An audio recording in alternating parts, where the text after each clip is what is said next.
Bruno Marie-Dufay, on est là devant l'Hôtel-Dieu, Hôtel-Dieu qui est appelé à être restructuré. On parle d'un hôtel, on parle de différentes choses. Et un comité s'est monté il y a maintenant 5 ans pour en faire un pôle aussi d'information et de prévention sur la santé. Qu'est-ce qu'un curé, envoyé par son évêque, fait dans cette défense de mission sociale de l'Hôtel-Dieu? Il fait d'abord un exercice de mémoire, c'est la moindre des choses. Il y a quand même des centaines, on va même dire des milliers de personnes au long des âges, au long des siècles passés, qui ont été soignées, accueillies, soignées, accompagnées dans ces lieux.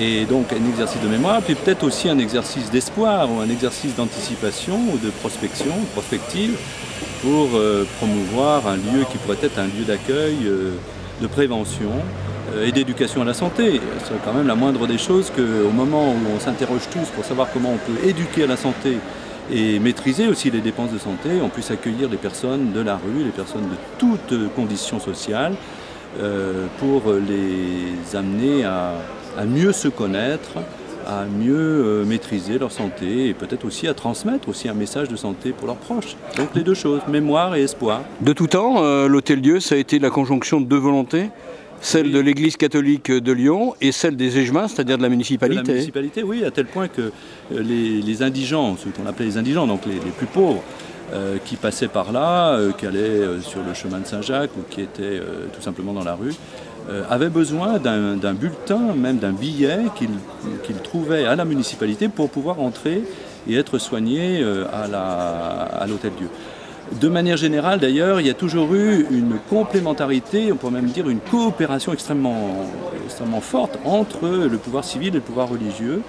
Le pouvoir religieux permettant de développer, de construire, d'aménager, de perfectionner, et puis le pouvoir religieux apportant, j'allais dire, plus que le supplément d'âme, apportant vraiment la considération des personnes dans toutes les dimensions des personnes, c'est-à-dire le corps, mais aussi la vie spirituelle, la vie relationnelle, la vie sociale. Oui. Qu'est-ce que serait ce pôle d'information, de prévention sur la santé que soutient une trentaine d'associations ?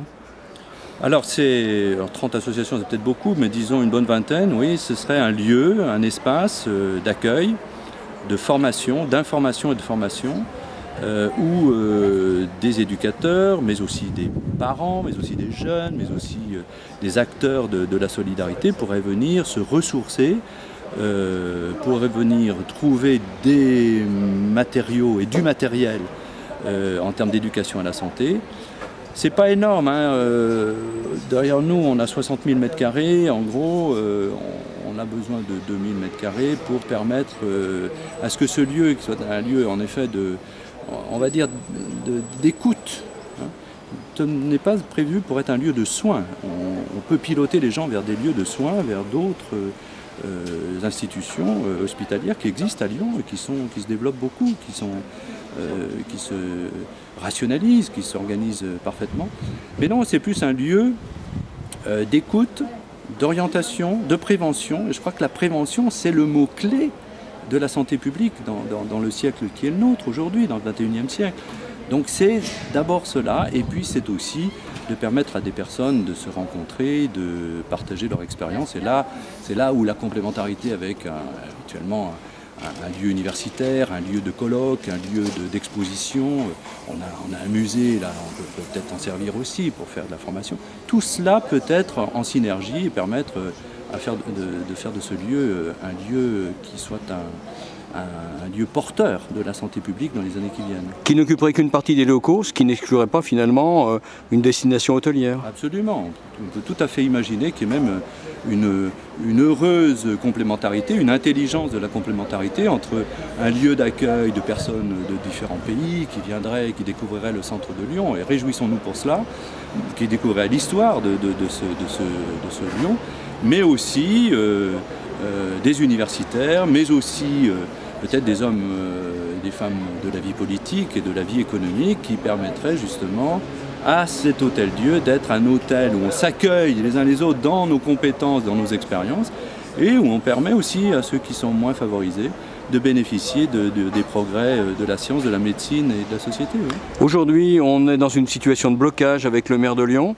Si vous aviez un appel à lancer, vous diriez quoi ?